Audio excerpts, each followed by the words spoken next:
I never planned to grow old alone. I don't think anyone does. But here I am, Elliot Prescott, 67 years old, sitting on the veranda of my house on the coast, watching the sun slowly sink into the ocean, coloring the sky in shades of orange and purple. Veronica and I used to sit here together often, sipping wine and discussing our day. Now I do it alone, with a glass of whiskey instead of wine. Bartlett's has always been a place for a select few. When Veronica and I bought a plot here 35 years ago, it was a bold move for a young economics professor and aspiring heart surgeon. But we both knew we were making a long-term investment, both in real estate and in our reputations. The Prescott's waterfront mansion is now one of the landmark structures of this upscale neighborhood. 3 stories of stone and glass, facing the Atlantic, with a private walkway down to the beach in a garden that Veronica designed herself. I run my fingers along the armrest of the chair she chose years ago. The polished mahogany is slightly cracked from sea salt and time. So am I. It's been 3 years since Veronica left. Pancreatic cancer. Quick and ruthless. Ironically, she spent her whole life saving other people's hearts, while her own life was cut short by an organ that wasn't even part of her specialty. "You need to stop working so hard, Elliot," she told me on those rare evenings when we were both home. "Life is passing us by," but I always brushed it off. My research was valued at Harvard. My students admired my dedication to economic theory. My books were published in numbers that many academics could only dream of. I was too busy to notice our daughter Isabella growing up, too absorbed in my lectures and publications to notice Veronica's gradual estrangement. When we learned of her diagnosis, I took a vacation. But it was too late. Too late for many things. Veronica forgave me. At least that's what she said. Isabella didn't. "You always chose your damn job," she'd thrown me at my mother's funeral. "Even now you're thinking about the next lecture, aren't you?" It wasn't fair. I stood there, broken with grief, but Isabella had only seen the years of my absence. Maybe she was right. I did miss a lot of her life. I hadn't attended most of her school events. I didn't know the names of her friends. I missed her college graduation because of a conference in Zurich. But I loved her. Loved her the best way I knew how. After the funeral, our relationship turned into a Cold War. Isabella moved to New York, where she worked at a contemporary art gallery. She called once a month, usually with some excuse, need money for rent, or for a new exhibition, or for a professional development trip. I always sent her a check. It was easier than trying to bridge the gap between us. And then the calls got less frequent. Once every 2 months, then every 6 months. The last time we talked was Christmas over a year ago. She said she couldn't come because the gallery was having a special exhibition. I knew that was a lie. I checked their website, and there was no special exhibition. But I didn't confront her about it. Instead, I spent the holidays alone, in this huge house that was suddenly too big for one person. After retiring from Harvard 2 years ago, I moved here permanently. There were too many memories in our townhouse in Boston, and too few reasons to stay. Here at least there is the ocean, ever-changing yet unchanging. There are a few neighbors, mostly retirees like me, or rich families who only come for the summer. There's a small town 15 minutes away where they know me at the local bookstore and cafe. There are seagulls that scream in the morning and waves that lull me to sleep at night. The mansion was a dream we shared with Veronica. We found the property during one of our rare weekend trips together. She fell in love with the view. I fell in love with the investment potential. We worked with the architect together, planning every detail. Veronica insisted on large windows, to let the light and the sea into our home. I insisted on an ocean view study, to write books surrounded by beauty. We both wanted the house to be big enough for family gatherings, though in the end, there were frustratingly few such gatherings. The first floor with an open floor plan where the living room flows seamlessly into the dining room and kitchen. Second floor with master bedroom, guest rooms, and my office. Third floor with a rooftop terrace with panoramic views of the ocean and stars at night. Veronica loved spending summer evenings there, lying on a chaise lounge and naming the constellations. She knew them all, another hobby I learned about too late. Now most of the rooms are closed. I live virtually on the first floor and in the bedroom. Sometimes I go up to the study to read or work on a new book, more to occupy myself than out of real necessity. Sometimes I go up to the terrace to have a drink and talk to the ghosts. The art collection we put together with Veronica still hangs on the walls. Paintings we bought on our rare trips together, sculptures she picked out at auctions, framed photos, our wedding, Isabella's birth, vacations in Italy when Isabella was 10, Veronica's graduation when she was promoted to head of the cardiac surgery department. Happy moments captured on paper and frozen in time. We had it all: successful careers, a beautiful home, a talented daughter, the American dream at its purest. And yet something went wrong. Maybe we were too focused on achieving and not focused enough on being. Maybe we thought we had all the time in the world ahead of us to catch up. Maybe I was too much like my father, a cold, detached man who showed his love through checks rather than presents. I take a sip of whiskey, feeling it burn my throat. The sun has almost disappeared over the horizon, leaving behind only a thin strip of light. Soon it will be nightfall. I should go back inside, make myself something for dinner, maybe read a little before bed. Tomorrow will be a new day, almost identical to today. I'm just about to get up when I hear my cell phone ring. My cell phone vibrates on the table next to me. I look at the screen and frown, not recognizing the number. I don't usually answer unfamiliar calls. Too many telemarketers and scammers preying on the elderly these days. But something compels me to press the green button. Elliot Prescott, I say in my professorial voice, the same voice that used to make students fall silent in the auditorium. There's silence on the other end of the line, and then a voice I recognize immediately, despite a year of silence. Dad, Isabella, my daughter. My heart does a strange somersault, a mixture of joy, anxiety, and suspicion. The last time she called off schedule, she'd been in an accident and needed money to fix her car. Isabella, I try to keep my voice neutral. What a surprise. Yes, I know I haven't called in a while. There's no apology in her voice, just a statement of fact. I wait, giving her a chance to explain the reason for the call. The sun has completely disappeared, and the first stars are beginning to appear in the darkening sky. I have news, she finally says, and something in her tone makes me tense up. Not the excitement of a daughter who wants to share something with her father. More like the businesslike tone of a man about to close a deal. I've gotten married. I blink, trying to comprehend her words. Married? My daughter got married and I didn't even know she was seeing someone? Congratulations, I say, because that's what's supposed to be said. When was the wedding? Last weekend. Small ceremony. Just her closest friends, but not her father. I feel something clench inside me, but I try not to show it in my voice. I understand. And who's the lucky guy? His name is Hayden Bennett. He's a financial consultant. I met him at an art opening 6 months ago. 6 months. She dated this man for 6 months and didn't even bother to mention it in our Christmas conversation. Not that I asked, but still. Sounds wonderful, I say mechanically. I'm happy for you, Isabella. There is a pause, and I already know that the real reason for the call is about to follow. Indeed. We're planning a honeymoon, she says in the same businesslike tone. And I was thinking about a house on the coast. Of course, she wasn't thinking about me. She was thinking about a house, a luxury mansion with a private beach and an ocean view. The perfect place for a romantic getaway. The property, not the father. Do you want to honeymoon at my house, I ask, emphasizing the word my, because it really is my house. Veronica and I bought it together, but after she died, it became my sole property. No, Igor, it's a family home, Daddy, she says with a touch of irritation in her voice. And no one lives there now but you. You have an apartment in the city, don't you? I do have a small apartment in Boston that I rent out to graduate students, but that has nothing to do with the case. And the fact that she thinks like she can just take my house for her honeymoon without even inviting me to the wedding speaks volumes. When are you planning on coming? I ask, still trying to keep my tone neutral. This Friday, she answers, as if it's the most natural thing in the world. For 2 weeks. Can you leave your keys at Mrs. Campbell's across the street? We'll be there late tonight. Mrs. Campbell, my neighbor, whom Isabella barely knows. I'm squeezing the phone harder than I should. Don't you want me to meet your husband first? I ask, trying to make it sound like a sincere suggestion rather than a reproach. The pause on the other end of the line is too long. We're going to be very busy, Dad. Maybe at the end of our stay, we can meet for dinner or something. Or something like that.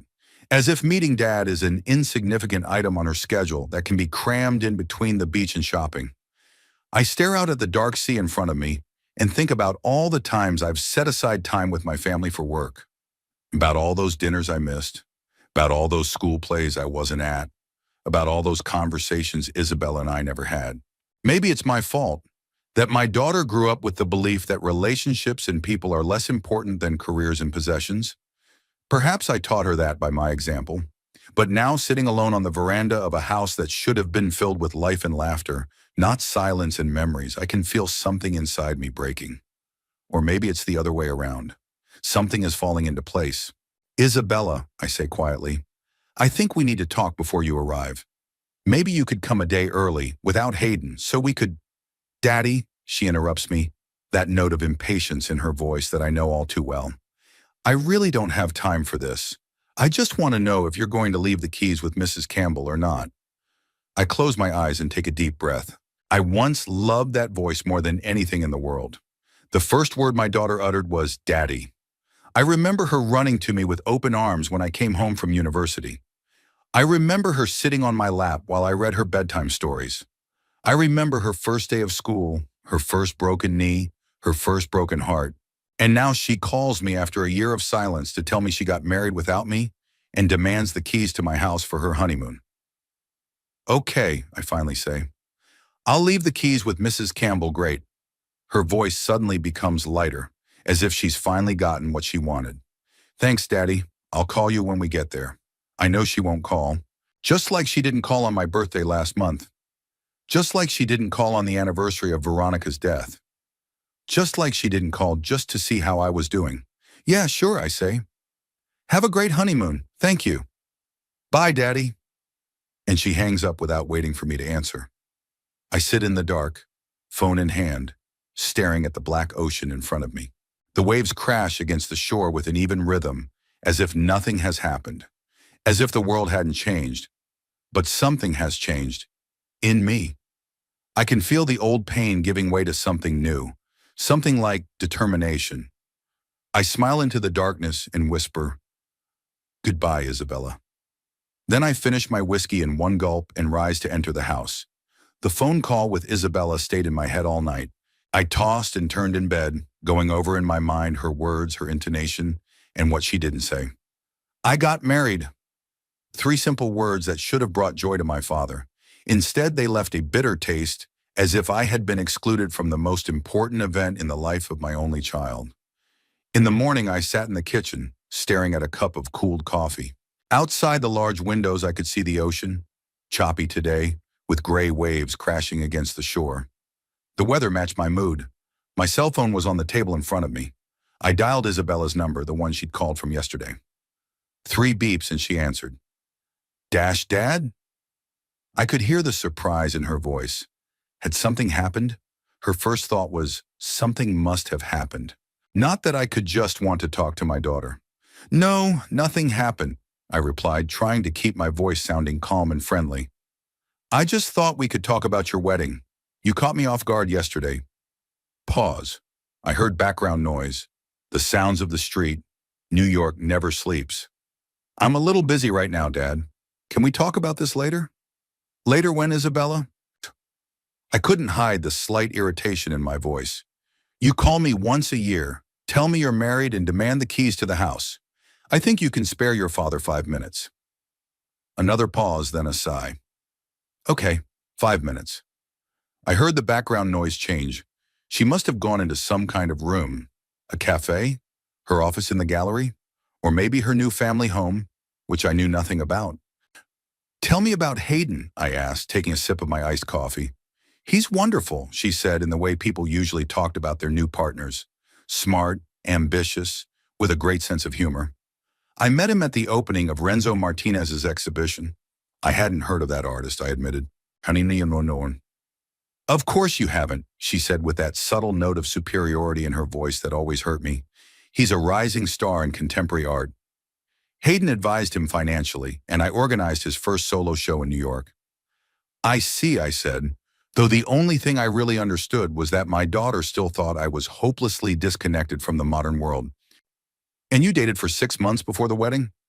Almost, her voice softened. When you know it's the right person, why wait?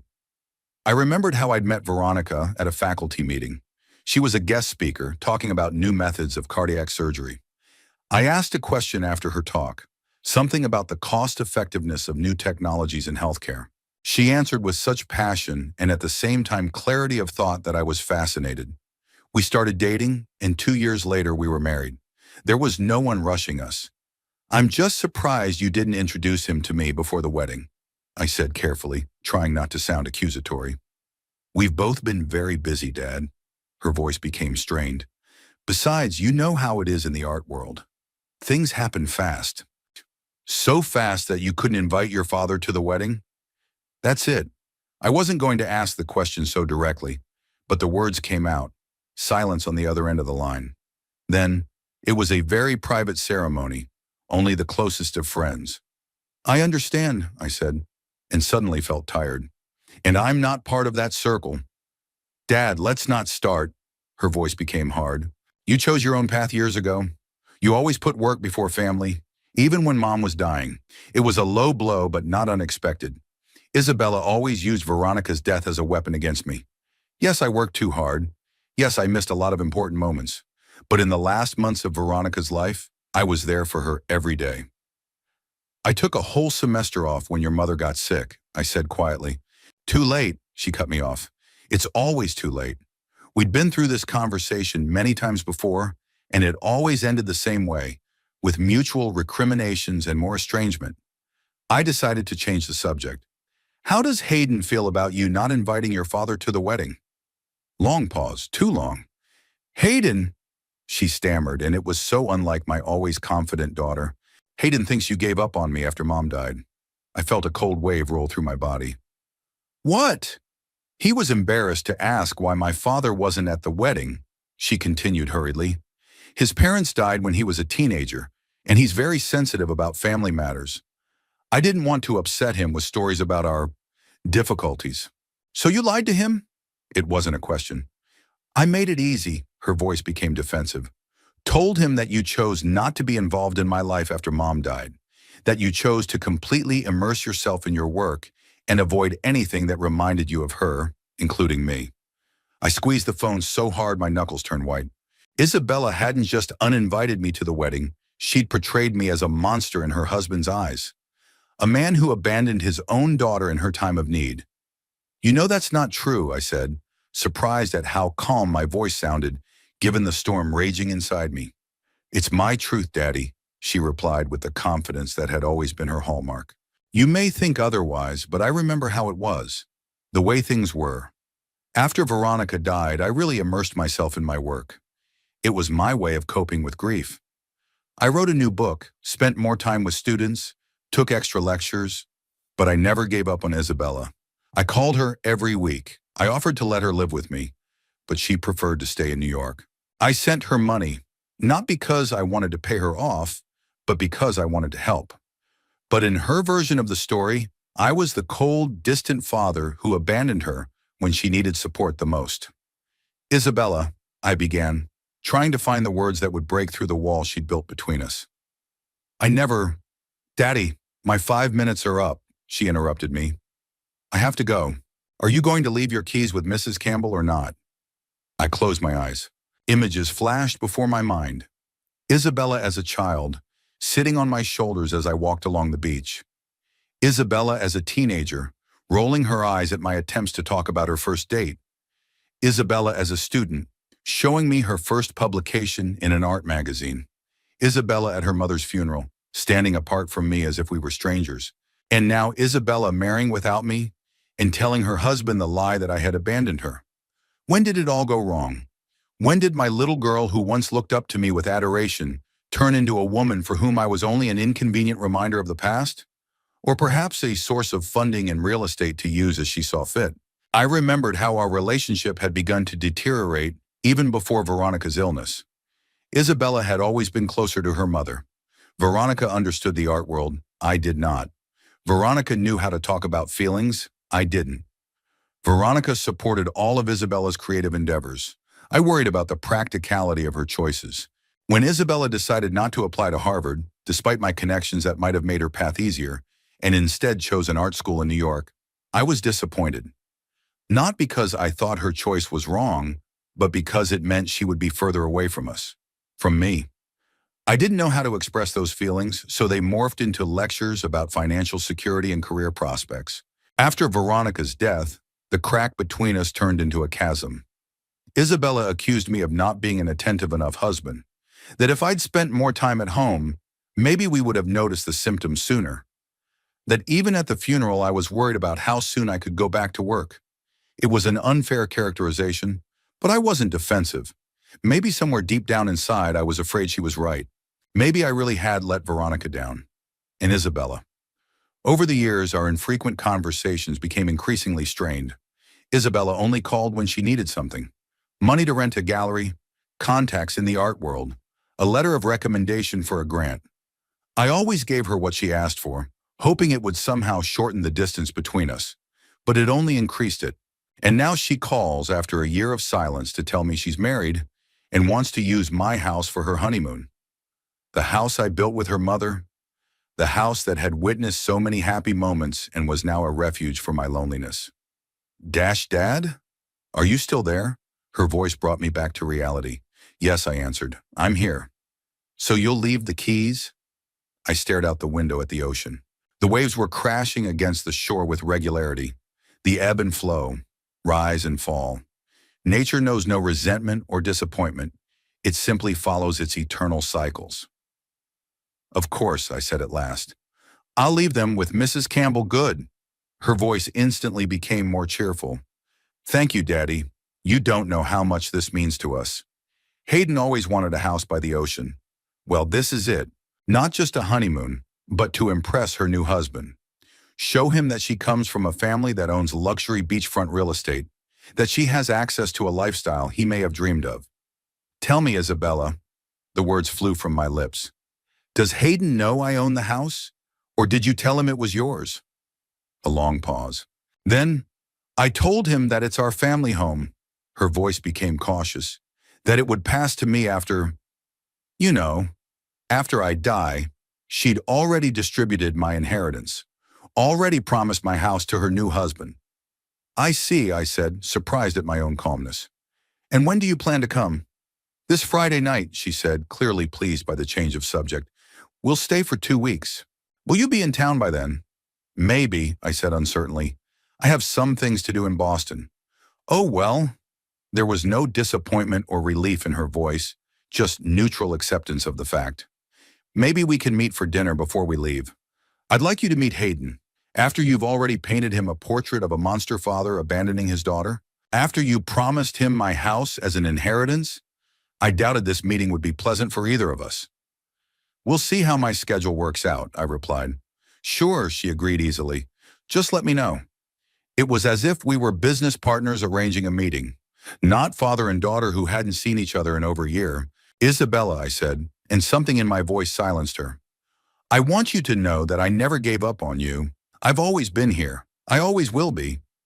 Silence on the other end of the line. Then, I really have to go now, Dad. Thanks for the keys. I'll call you when we get there. And she hung up without waiting for my response. Like always. I put the phone down on the table and stared at it for a long time. Something inside me had broken completely. Maybe the last thread of hope that Isabella and I would ever repair our relationship. Maybe the illusion that she valued me as a father and not just a source of financial support in real estate. In that moment, I made a decision. I'm not going to play this game anymore. I won't pretend everything is okay when it isn't.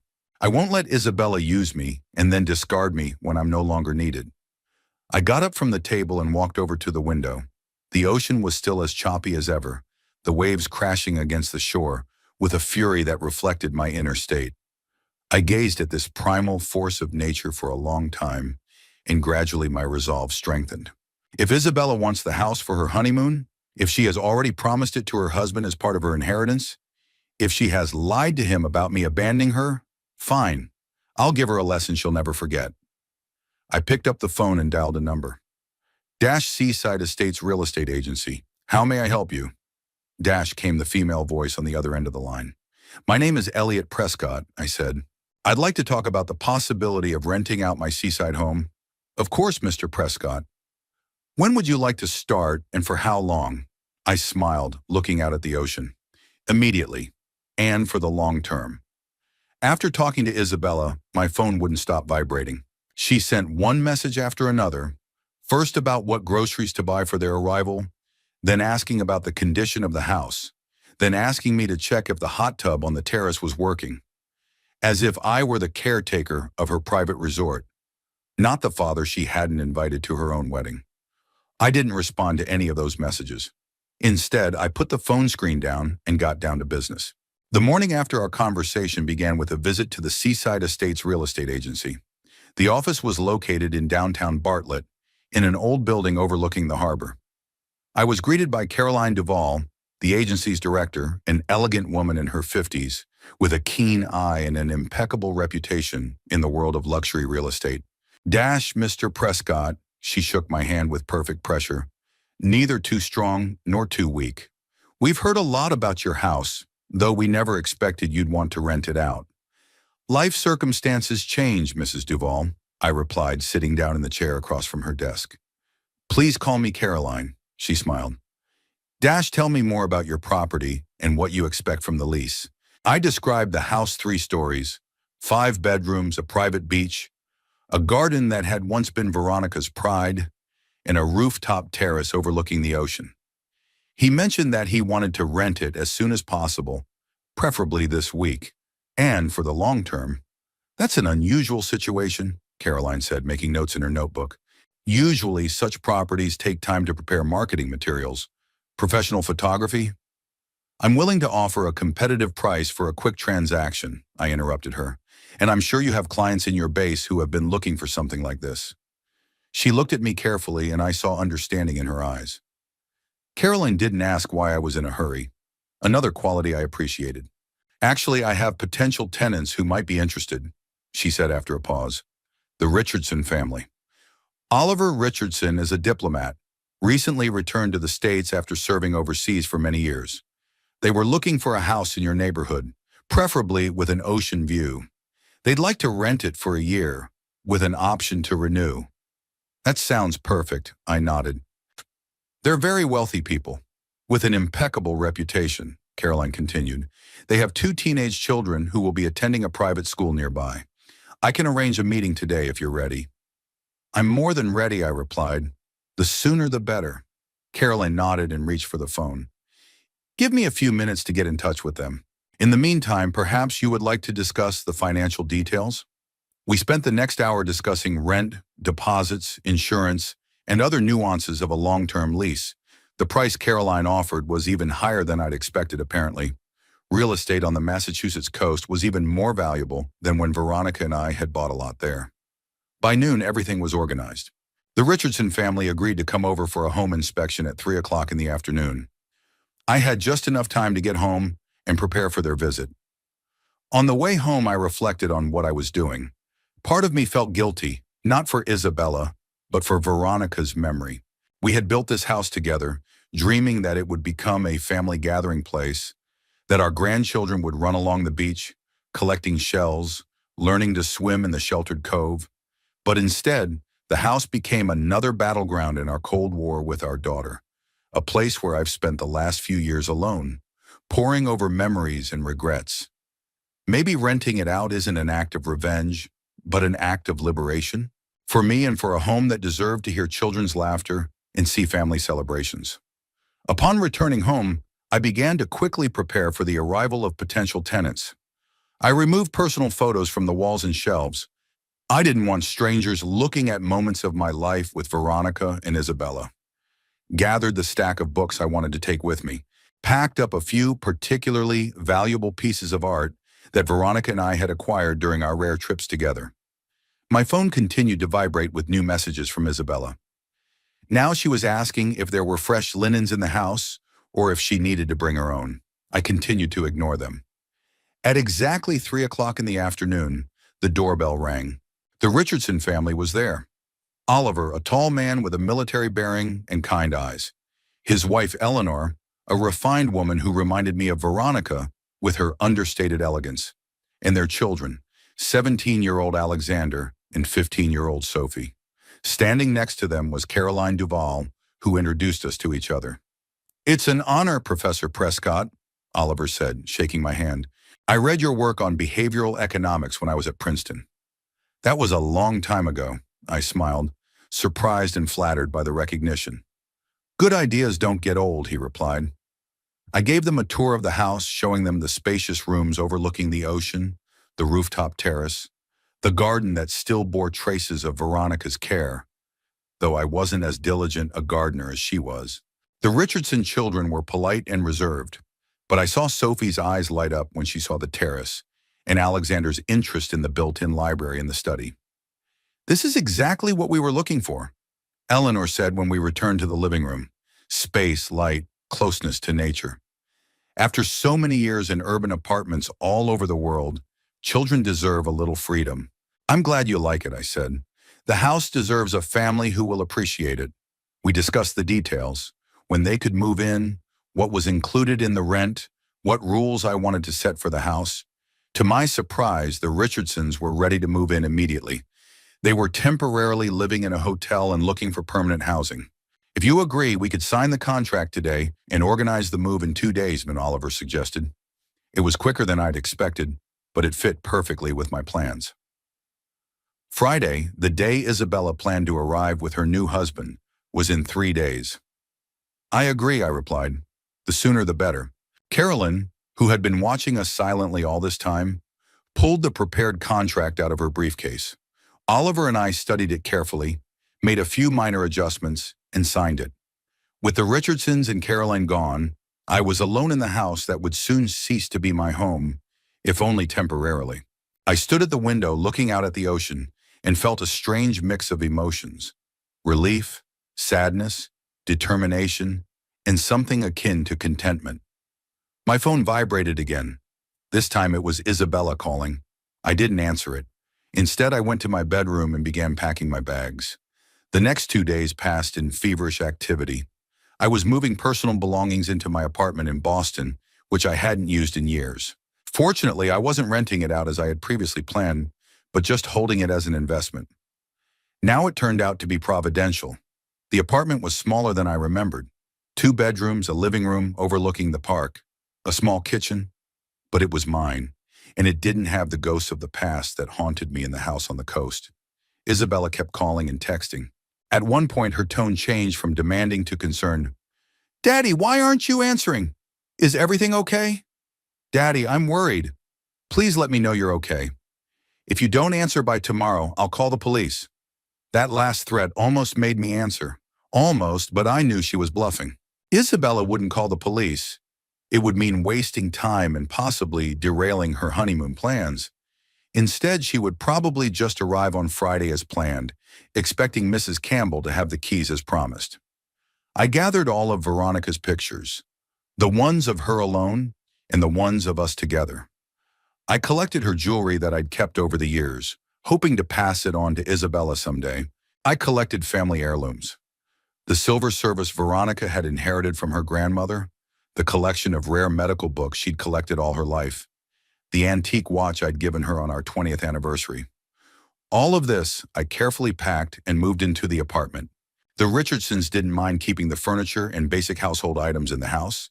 It made the rent more attractive to them and saved me from having to move everything out. But the personal, valuable items I took. As I packed and packed, my thoughts kept returning to Isabella and our relationship. We were once close. I remember reading her bedtime stories, teaching her to ride her bike, being proud of her first drawings. When she was little, I was her hero. But then something changed. Maybe it was when she became a teenager and started to distance herself from me, as so many kids her age do. Maybe it was when she went away to study and discovered that the world was much bigger and more interesting than her old-fashioned father. Or maybe it happened gradually, day by day, year by year, as I missed important parts of her life because of my job. I found a box of her childhood drawings that Veronica had cherished. One of them was a picture of our family, 3 figures holding hands, with a big sun above them and the words, "I love Mommy and Daddy," written in jagged, childish handwriting. I stared at that drawing for a long time, trying to remember the girl who drew it and to understand how she had turned into the woman who was using me for her own purposes. Because that's what had been happening all these years. Isabella only called when she needed something. Rent money, contacts in the art world, recommendations for work. And I always gave her what she asked for, hoping it would somehow make up for my absence from her childhood, my emotional detachment, my inability to be the kind of father my own father had been, stern but always present. Now she wanted my house for her honeymoon, the house I had built with her mother, the house where she had spent the summer vacations of her childhood, collecting shells on the beach and building sandcastles. The house that she had, by her own admission, already promised to her husband as part of her future inheritance. But this time I wasn't going to give in.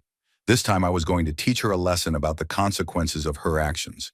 By Thursday evening, everything was ready. I handed the keys to the house to the Richardsons, who were thrilled to be able to move in so quickly. They planned to move in the next day, Friday, exactly in time for Isabella and her husband to arrive. I walked around the house one last time, saying goodbye to each room.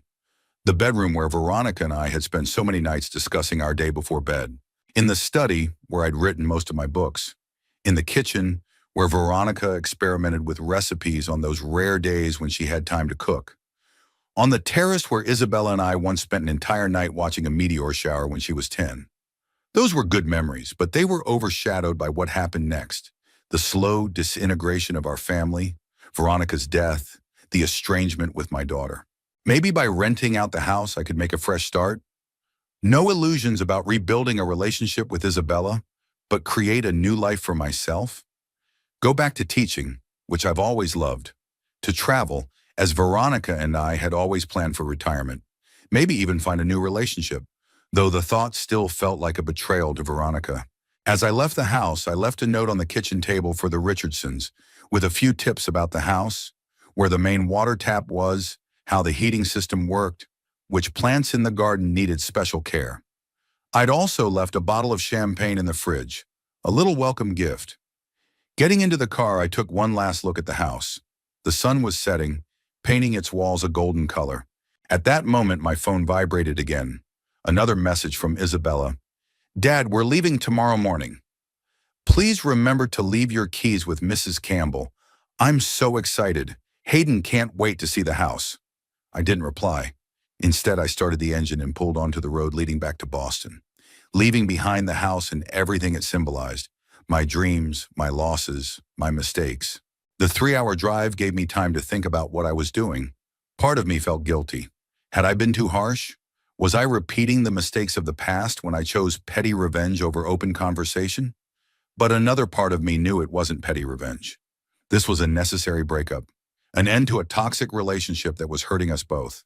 Isabella had used me for years, manipulated me, lied about me to her husband. Perhaps this shock to discover that the house she thought was rightfully hers has been rented out for a year will make her reflect on her behavior, or at least realize that I'm not a willless puppet willing to dance to her tune. When I arrived at my Boston apartment, I unpacked the bare essentials and collapsed into bed, emotionally exhausted. Tomorrow, Isabella and her husband would arrive at the house and find the Richardson family there. What would happen then, I didn't know. Perhaps she would be furious. She might try to contact me, demanding an explanation. She might even threaten to sue, even though she had no legal claim to the house. But whatever happened, I was ready. I had made my choice, and now I had to live with its consequences. The call came on a Friday afternoon as I was sorting through books in my Boston apartment, trying to create some semblance of order among the boxes and suitcases. I hadn't expected this call, though I must admit some part of me had anticipated it. "Professor Prescott?" Oliver Richardson's voice sounded calm, but with a touch of tension. "I'm sorry to disturb you, but we've had a bit of a situation." I set aside the book I was holding, a first edition of Adam Smith's Wealth of Nations, a gift from colleagues for my 60th birthday. "What's wrong, Mr. Richardson?" "A woman who claims to be your daughter appeared at the gate of the house," he answered. "There's a man with her. They are quite insistent in their desire to enter. They say they have an arrangement with you to stay here for 2 weeks. Here we go." I took a deep breath, preparing myself for what was to come. "Isabella is indeed my daughter," I said, "but we had no arrangement. I am fully within my rights to rent the house, and your lease is perfectly legal." "I understand," Oliver replied. That's what we said. But she's upset. She wants to contact you. Threatens to call the police. It was Isabella's style to dramatize the situation, to resort to threats when she wasn't getting what she wanted. I'll be there, I decided. I'll be there in 3 hours. If they continue to make trouble, feel free to call the police yourself. I hope it doesn't come to that, Oliver said. But we'd appreciate it if you could resolve the situation. The kids are a little scared. That was the last straw. Isabella's selfish behavior was scaring the children who had just moved into their new home today. Children who were probably already stressed from another move after years abroad. I'm leaving immediately, I said, already heading for the door. The drive from Boston to Bartlett usually took about 3 hours, but I made it in 2.5, breaking the speed limit on empty stretches of highway. All along the way, I couldn't help thinking about the confrontation to come. What would I tell Isabella? What will I tell her husband, who probably still believes I abandoned my daughter after her mother's death? How will I explain my actions? But the closer I got to the house, the more calm and determined I became. I have done nothing wrong. This is my home, and I have every right to dispose of it as I see fit. If Isabella wanted guaranteed access to real estate on the coast, she should have maintained a better relationship with her father, or at least invited him to her wedding. When I turned onto the long driveway leading up to the house, I immediately saw 2 cars parked at the gate. One belonged to the Richardsons, the big family SUV I remembered from the day I signed the contract. The other was unfamiliar, a shiny black sports car that screamed money and status. Had to be Hayden's car. I parked behind them and got out slowly, preparing for the storm. There were 4 people standing at the gate, Oliver and Eleanor Richardson, both with tense faces, and 2 strangers. A young woman with long dark hair gathered into an elegant bundle, and a tall man in an expensive suit. Isabella, my daughter, and her new husband. I hadn't seen her in over a year, and something about her had changed. She looked older than her 32 years. Tougher. Her face, so similar to Veronica's, was now tense with anger. "Daddy," she exclaimed when she saw me. "What the hell is going on?" I walked over to the group, keeping an outwardly calm face, though my heart was pounding in my chest. "Hello, Isabella," I said in an even voice. "I see you've already met the Richardsons, our new tenants." "Tenants?" She almost spat the word out. "You gave up the house? Without warning? When you knew we were planning on honeymooning here?" "I decided the house shouldn't be empty," I answered, shifting my gaze from her to her husband. "You must be Hayden. I'm Elliot Prescott, Isabella's father." Hayden Bennett was handsome with the kind of polished beauty one often finds in financial circles. Perfect haircut, impeccable suit, confident smile. But now that smile looked strained, and there was confusion in his eyes. Mr. Prescott?" He held out his hand, which I shook. "Yeah, surprised to see you here." "I can imagine," I replied, "especially since, according to my daughter, I'd given up on her after her mother died." Hayden's face changed, a look of understanding in his eyes. He cast a quick glance at Isabella, who had gone pale. "Daddy, don't," she hissed. "Don't what?" I asked. "Tell the truth? That I never gave up on you? That I was always here, always supporting you financially and emotionally as much as you let me? That you didn't invite me to your wedding and lied to your husband about me?" Oliver and Eleanor Richardson looked extremely uncomfortable witnessing the family drama. "Maybe we should go into the house and leave you two," Oliver began. "No, stay," I said. "You have a right to know what you're dealing with. My daughter may try to cause you problems, and I want you to know that your lease is completely legal and will be protected." "This is outrageous," Isabella raised her voice. "You can't just rent out the family home without consulting me." "The family home?" I raised an eyebrow. "The house you didn't lay claim to until you needed to impress your new husband? A house you'd already promised him as part of your inheritance?" Hayden glanced at Isabella again, this time more intently. "What is he talking about, Isabella?" "Nothing," she cut him off. "Dad's just trying to divert attention from his unacceptable behavior." "Samurai Charno, I'm talking about our phone conversation 3 days ago," I said, addressing Hayden directly. "When Isabella told me that she told you that the house would pass to her after I died, that it was a family home." "It is," Hayden nodded, looking increasingly confused. Isabella had said that her family had owned the house for generations and that it was hereditary. I couldn't hold back a bitter laugh. Several generations? Her mother and I bought this lot 35 years ago, built the house from scratch. I own it outright, and I can do whatever I want with it, including renting it out to a deserving family for a year. Hayden's face hardened, and he turned to Isabella. Is that true? What difference does it make? She snapped at him. The house will eventually pass to me when. She didn't finish her sentence. She didn't finish her sentence, but the meaning was clear. When I die. My daughter had already distributed my inheritance, had promised it to her husband, and was now furious that I had disrupted her plans. Isabella also told me that her father had disowned her after her mother's death, Hayden said, his voice growing colder. That you were completely immersed in your work and avoided anything that reminded you of your wife, including your own daughter. That's a lie too, I replied, feeling an old ache rise up inside. I never gave up on Isabella. I called her every week after Veronica died, offered to let her live with me, supported her financially all these years. But she chose to keep me at a distance, calling only when she needed something. Like a house for her honeymoon, Hayden added, his face now a mask of anger, but directed not at me, but at his newfound wife. That's not true, Isabella exclaimed, her voice shaking. Papa is just trying to turn you against me. Then why didn't you invite him to our wedding? Hayden asked. Sir, if he didn't reject you, if you're not in a fight, why didn't your own father attend your wedding? Isabella opened her mouth and then closed it, clearly unable to find a suitable answer. Yeah, I thought he'd be uncomfortable, she said at last. After everything that had happened. After what? Hayden insisted. You told me he'd given up on you. Now he says that's not true. What else have you lied to me about, Isabella? I could see my daughter struggling to keep control of a situation that was quickly slipping out of her hands. Her eyes darted from me to Hayden to the Richardsons, who looked like they'd rather be anywhere but here. I wasn't making anything up, she said finally. I just simplified the situation. Simplified? Hayden let out a short, unhappy laugh. Yeah, you lied to me about your family, about your inheritance, about your relationship with your father. What else have you simplified, Isabella? I felt a prick of regret as I watched this scene unfold. I wanted to teach Isabella a lesson, but not ruin her marriage in the first week. Or maybe deep down, that's what I wanted, to expose all her lies, to show her new husband who she really was. Look, I interjected, turning to Hayden.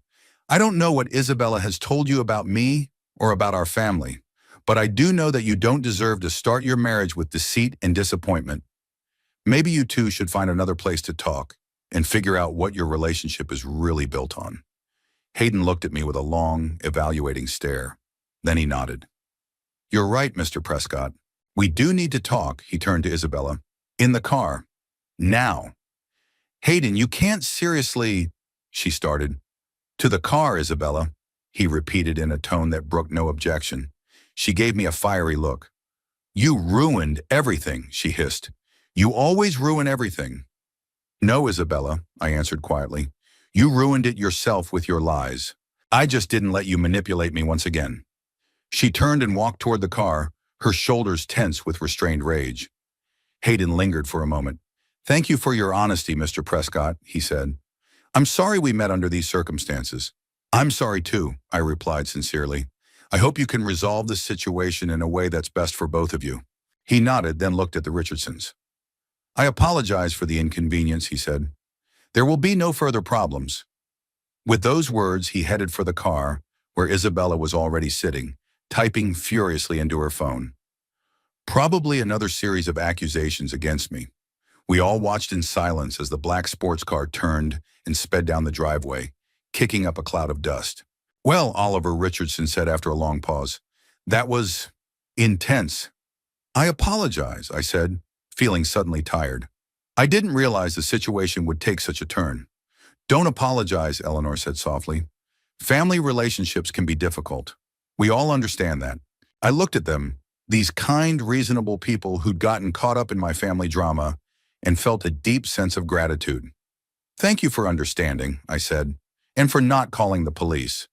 We're glad it was relatively peaceful, Oliver said.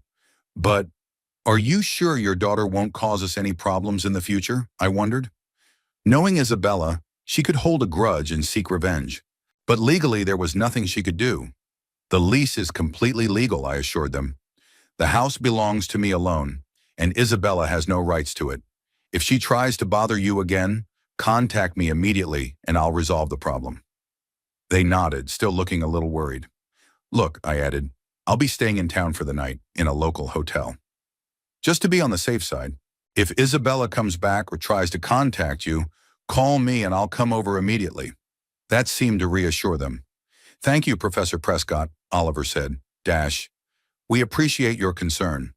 Would you like to come in for a cup of tea? Eleanor suggested. You've come a long way. I smiled, touched by the suggestion. These people had just witnessed one of the most unpleasant scenes of my life, and instead of keeping their distance, they were offering me hospitality. Thank you, but I think I'll pass, I replied. I think we all need a little time to recover from the incident. But I appreciate the offer. We exchanged a few more pleasantries, and then I got into my car and drove away, watching in the rearview mirror as the Richardsons entered the house, my house, which was now their home for at least a year. I went to the only decent hotel in Bartlett, a small family-run hotel overlooking the harbor. After checking in and going up to my room, I sat by the window, looking out to sea and thinking about what had just happened. I had expected Isabella's anger. I had expected accusations and perhaps threats. But I hadn't anticipated that Hayden would react so violently to the discovery of his new wife's lies. I hadn't anticipated that their marriage would be jeopardized in the first week. Part of me felt satisfied. Isabella had gotten what she deserved. She had lied to her husband, manipulated me, and now faced the consequences of her actions. But another part of me, the part that was still a father despite everything, felt sadness and regret. How had we gotten to this point? How had my little girl that I had once held in my arms turned into a woman willing to lie about her own family for status and material possessions? Maybe I really had failed her. Maybe my constant absence from her childhood, my emotional detachment, my emphasis on material success taught her to value things more than relationships. Maybe I was the one who'd created the monster, and now I was punishing her for something I'd taught myself. My phone rang, interrupting my musings. Isabella's number. I hesitated, but then decided to answer it. No more hiding. Yes, Isabella, I said, preparing myself for a flood of anger. But instead I heard quiet sobs. You ruined everything, she said through her tears. Hayden wants an annulment. He says he can't trust me, that I lied to him from the beginning. I closed my eyes, feeling a mixture of guilt and annoyance. You did lie to him, Isabella. And to me, too. And maybe even to yourself. I just wanted to make him proud of me. She exclaimed. I wanted him to think I came from a good family, with a decent inheritance, not the daughter of a father who always put work before family. Her words hit me harder than I expected. Was this really how she saw me? As someone for whom work had always come first? Isabella, I said quietly, I've loved you from the first day of your life. Yes, I have worked hard. Yes, I missed many important moments, but not because I didn't love you, but because I wanted to provide you with a better life. A better life? Her voice rose. A better life is when Dad comes to the school plays, when he attends the prom, when he knows the names of your friends, when he doesn't miss his daughter's own birthday party because of a conference in another country. Every word she said was like a stabbing blow, because she was right. I missed all those moments and many others. You're right, I admitted. I have failed you in many ways, and I regret it more than you can imagine. But that doesn't excuse your lies, Isabella. Not to me, not to Hayden. She continued to cry, and every sob echoed in my heart. In spite of everything, she was still my daughter, and I still loved her. What do I do now?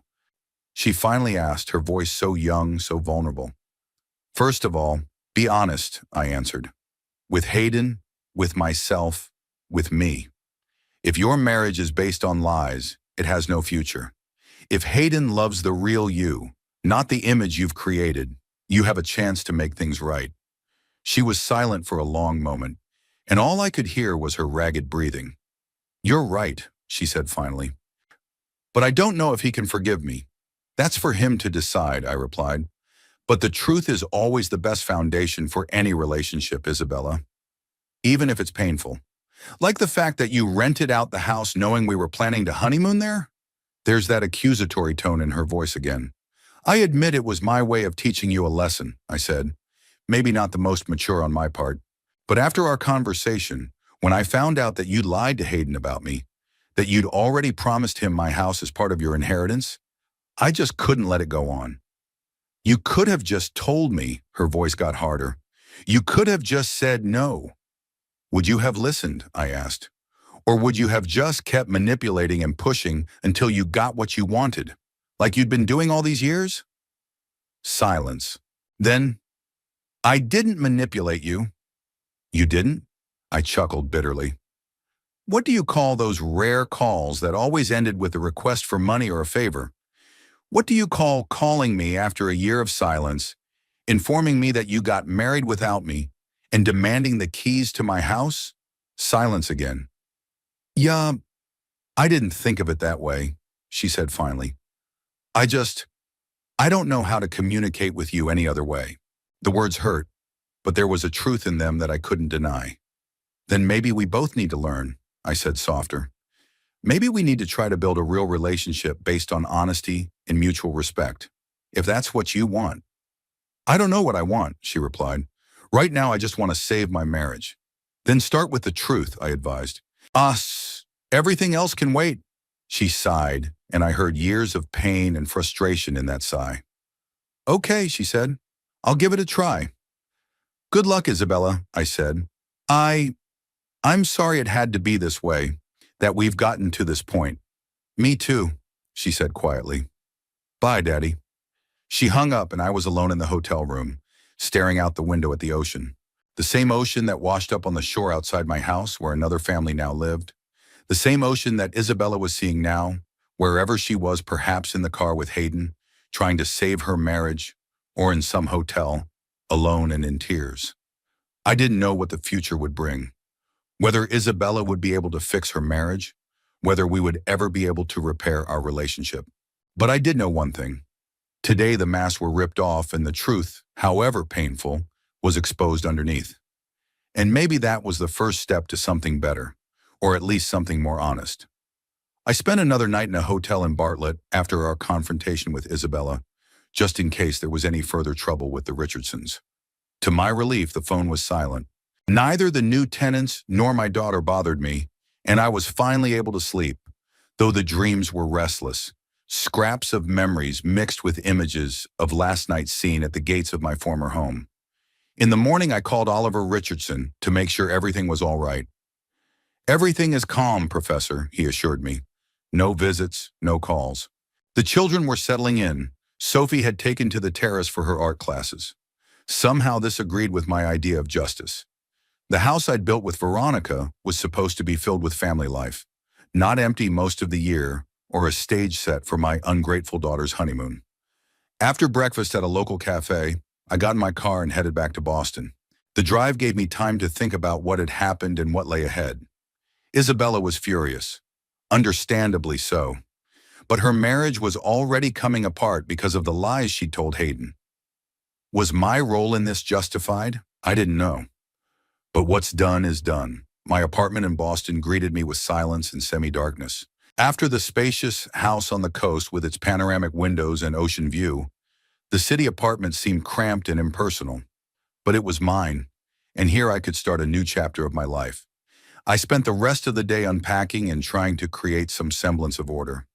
Books to the shelves, clothes to the closet, kitchen utensils to the drawers. I put Veronica's pictures all over the apartment, on the desk, on the bookshelves, on the bedside table. Her presence always gave me strength, even after she left. By evening, I was physically exhausted, but my head remained clear. I ordered food from the Chinese restaurant across the street and opened the bottle of wine I'd brought from home. The special Cabernet that Veronica and I had bought on our last trip to Napa, 3 months before her diagnosis. I was just pouring myself the first glass when the phone rang. Isabella's number.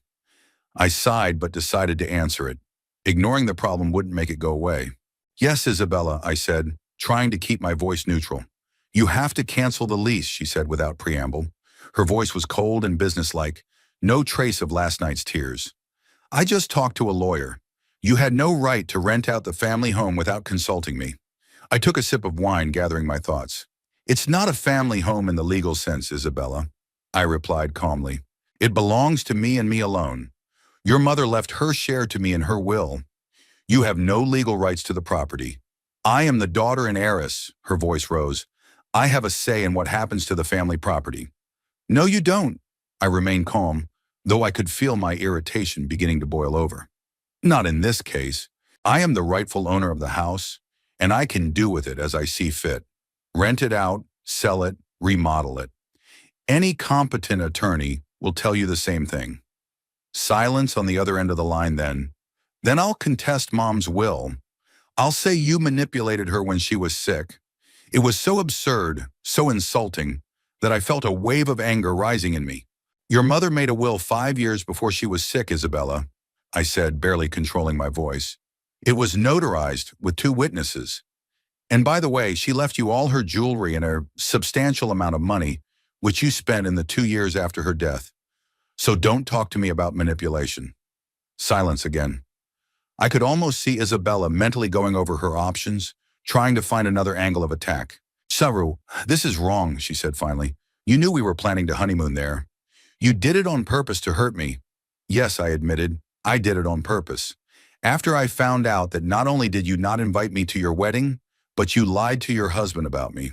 After you called me for the first time in a year to demand my house keys as if it was your right. You ruined my marriage, she screamed. No, Isabella, I countered. Your marriage was destroyed by your own lies. I just wouldn't let you continue to manipulate me and use my property to support those lies. I heard her take a deep breath, as if trying to hold back tears or anger. Hayden wants an annulment, she said quietly. He says he can't trust me after everything he's learned. I felt a prick of guilt, despite all my irritation. As angry as I was at Isabella, I didn't want her to suffer. I'm sorry, I said, and it was the truth. But maybe it's better to end the relationship now, if it's based on a lie, than to continue living a lie for years. You were always so damn righteous, she hissed. Always knew best. But you're not flawless, Daddy. You've lied and manipulated too.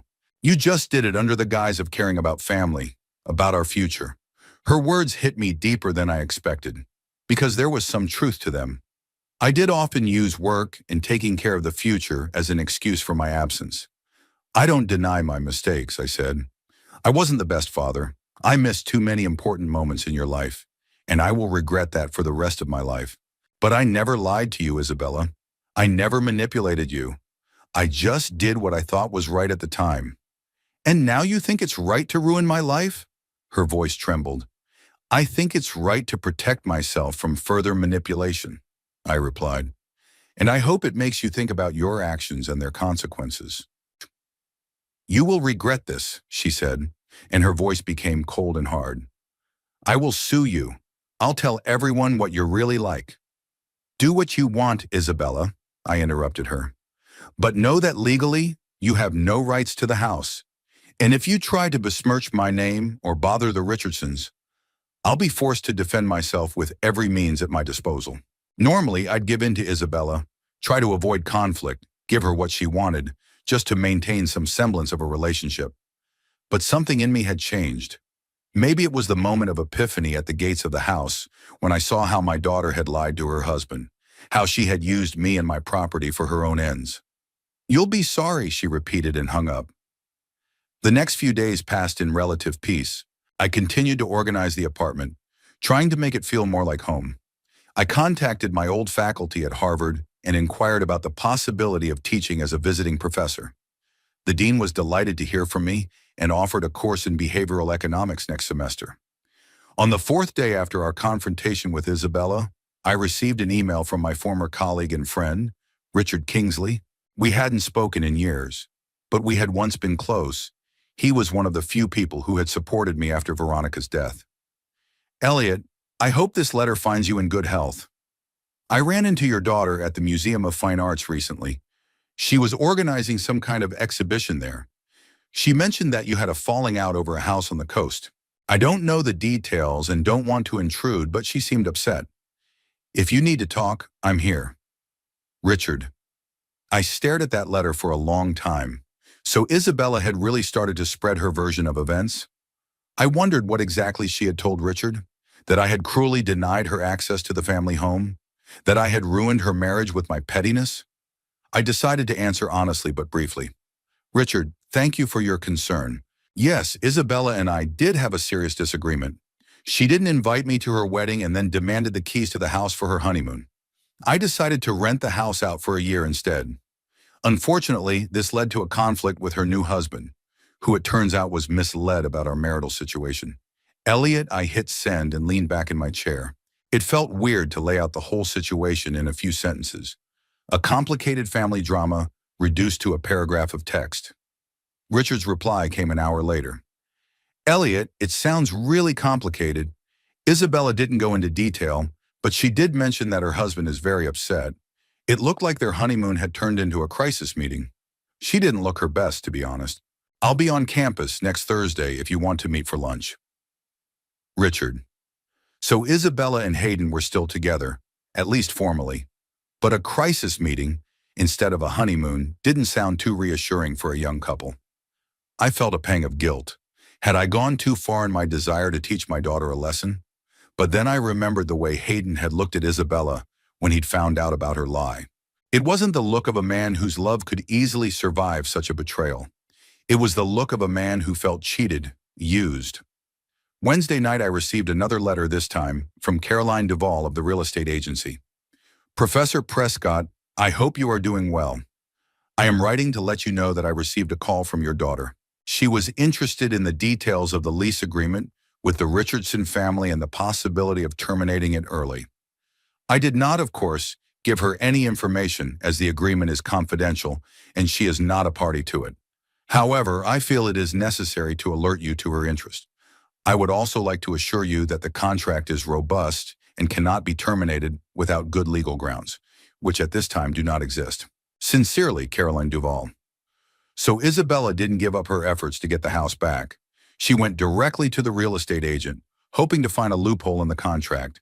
It was predictable, but still disappointing. I thanked Caroline for the warning and assured her that I was not going to cancel the contract under any circumstances. I then contacted Oliver Richardson to warn him of any further possible attempts by Isabella to cause trouble. Don't worry, Professor, he replied. We've already received several calls from your daughter. She posed as your attorney or as a representative of a real estate agency. We, of course, did not fall for these tricks. I felt a mixture of shame and anger. Isabella had stooped to outright deception, trying to trick the Richardsons for information, or perhaps even intimidate them. I'm sorry, I said. I didn't expect her to go this far. We realize it's not your fault, Oliver replied generously. Family relationships can be complicated, but maybe you should talk to her directly. He was right, of course. Avoidance didn't solve the problem. It only postponed the inevitable. Sooner or later, I would have to talk to Isabella to try to find some kind of solution. The next day, I met Richard at the faculty club at Harvard. It was strange to return to the place where I had spent most of my professional life, now as a guest. You look good, Elliot, Richard said, shaking my hand. Sonum, the pension is clearly doing you good. I'm not sure it's retirement, I said with a smile. More like a rebuilding. We ordered lunch and exchanged the usual pleasantries. Then, inevitably, the conversation turned to Isabella. I met her at the museum by chance, Richard said, sipping his wine. She was organizing some kind of contemporary art exhibition. She looked tense. When I asked about you, she seemed reluctant to talk at first, but then she mentioned that you'd had a fight about the house on the coast. That's an oversimplification, I replied. But yes, the house is at the heart of the conflict, or rather, her expectation that she could use it as she pleased, without regard for my wishes or rights. I briefed him on the situation. Isabella's call after a year of silence, her demand for the keys for the honeymoon, my decision to rent the house, the confrontation that followed. Hayden seems like a reasonable person, Richard said when I was done. But I'd only seen them together briefly at the museum. They looked tense, talking quietly but intensely. At first I thought it was just work stress, but now I realize it was more serious than that. She called me yesterday, I said. Said Hayden wanted an annulment, That he couldn't trust her after everything he'd learned.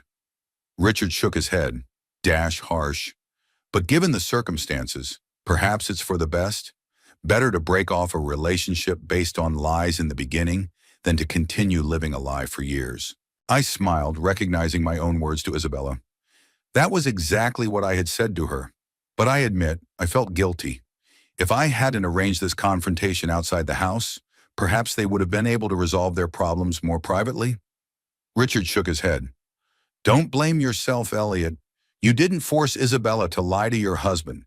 You simply prevented her from continuing to lie. There is a difference, and it's a significant one. I nodded, grateful for the encouragement. We continued dinner, discussing more pleasant topics, new research in behavioral economics, the possibility of my returning to teaching, plans for the future. When I got home, there was a message waiting for me from Isabella. Hayden has moved out, filed for an annulment. Hope you're happy.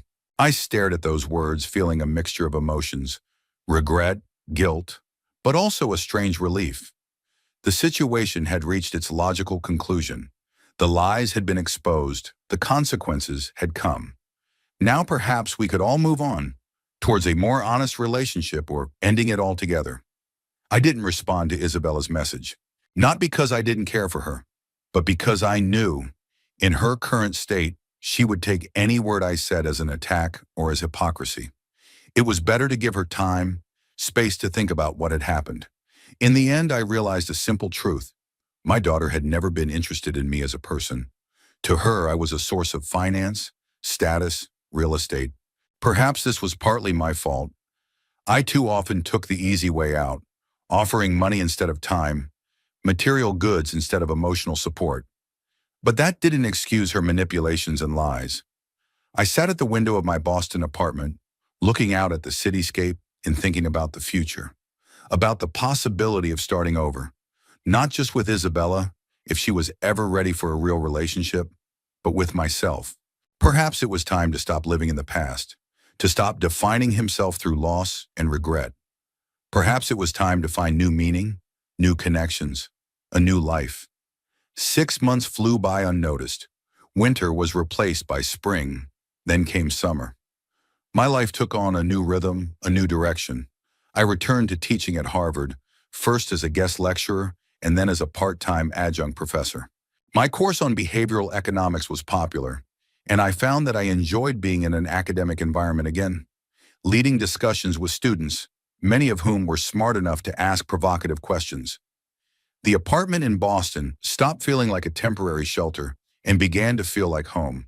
I arranged books, bought new furniture, and hung paintings I'd brought from my home on the coast. Every morning I drank coffee on the small balcony, looking out over the cityscape, and thought about how strangely my life had turned. I hadn't heard from Isabella in almost 4 months. After that series of angry texts, threats of a lawsuit, and the last notice that Hayden had filed for an annulment, there had been silence. At first I was worried, despite everything that had happened between us. She was my daughter after all. But then I calmed myself with the thought that in the age of social media and instant communication, it's not easy to disappear without a trace. If something serious happened to her, I would know. I occasionally checked her social media page, even though she had long ago removed me from her friends. What was publicly available said that she was still working at the gallery, organizing exhibitions, and had an active social life. She smiled in photographs, but to me, who had known her all my life, the smile seemed strained. There was no mention of Hayden, no photos together, no statuses about married life, not even the wedding ring on Isabella's finger in recent pictures. It seems that the annulment of the marriage had indeed taken place. I often wondered if I had done the right thing. Had I reacted too harshly to her demand for the keys to the house? Was I too abrupt in severing a relationship that, though toxic, was still the only familial bond I had? But then I thought back to all the years of manipulation, all the situations where Isabella had used me for her own purposes and then discarded me when I was no longer needed. I remembered how she'd lied to her husband about me, how she'd portrayed me as a monster who'd abandoned her own daughter, and realized that my decision had been the right one, albeit a painful one. News came regularly from the Richardsons. They loved the house on the coast, the children were adjusting to the new school, Oliver had been promoted in the diplomatic corps. I was glad the house was full of life and happiness, not empty for most of the year as it had been when I was there. The rental income allowed me to live comfortably without worrying about finances. I could finally afford to travel, something Veronica and I had always planned to do in retirement, but never had the time because of her illness. I visited Italy, France, Japan, not as a tourist rushing from one attraction to the next, but as a traveler allowing myself to take in the atmosphere of a place, its culture and history. And then exactly 6 months after that scene at the gate of the house, came a letter from Isabella. Not an electronic one, but a real, paper one, mailed to the address of my apartment in Boston. I stared at the envelope, at her neat handwriting, and felt a strange mixture of emotions. Curiosity, wariness, remnants of resentment, a spark of hope. Finally, I opened it and began to read. Dear Dad, I thought for a long time before writing this letter. Pride prevented me from taking the first step, from admitting my mistakes. But the last 6 months have made me rethink a lot of things. You probably already know that Hayden and I are no longer together. The marriage was annulled 3 months ago. He couldn't forgive me for lying to him. Not about you, not about the house, and not about so many other things that came out after our confrontation at the gate. I realize now that you were right. I was using you. Used your possessions, your status, your willingness to help me, and never gave you anything in return, not even basic respect. These last few months have been difficult. Not only did I lose my husband, but I lost my job at the gallery. It turns out that Hayden was a close friend of the owner, and after our breakup, my position there became uncomfortable. I'm trying to start over, to open my own little gallery, but it requires funds I don't have. I know I have no right to ask you for help after everything that's happened, but you're the only person I can turn to. I need startup capital for the gallery. Not too much, just $50,000. I'll pay you back every penny as soon as the business is profitable. I'd also like to rebuild our relationship. I miss you, Dad. I miss our conversations, your advice, even your lectures on financial responsibility. I realize that family is the most important thing we have. Please let me know if you are willing to meet and discuss this. I hope it's not too late to start over. Love, Isabella. I reread the letter several times, trying to make sense of my feelings. Part of me wanted to believe in Isabella's sincerity, in her desire to start over, to repair our relationship. But the other part, the more cynical part, saw the letter as another attempt at manipulation. I need startup capital for my gallery. That was the real reason for the letter. Not remorse, not a desire to mend the relationship, but financial necessity. Isabella had lost her job, lost her husband and his financial resources, and now she remembered her father, the one person who had always been willing to give her money, no matter what. I put the letter aside and walked to the window. The city life was bustling below. People were hurrying about their business, cars were moving in the traffic, street musicians were playing for passers-by. Life went on despite personal dramas and disappointments. Perhaps Isabella had indeed changed. Perhaps those 6 months had made her rethink her behavior, her values. But then why is it that the first thing she mentions after apologizing is asking for money? Why didn't she just offer to meet, to talk, to try to rebuild trust without the financial overtones? I remembered all our previous reconciliations. How after another quarrel she called, apologized, said she missed me, and then, almost in the same conversation, asked for money for rent, for a new exhibition, for a trip. And I always gave, hoping that this time would be different, that this time our relationship would be real, based on mutual respect and care, not financial dependence. But it never happened. After receiving the check, Isabella would disappear for months until a new financial need arose, and the cycle repeated itself over and over again.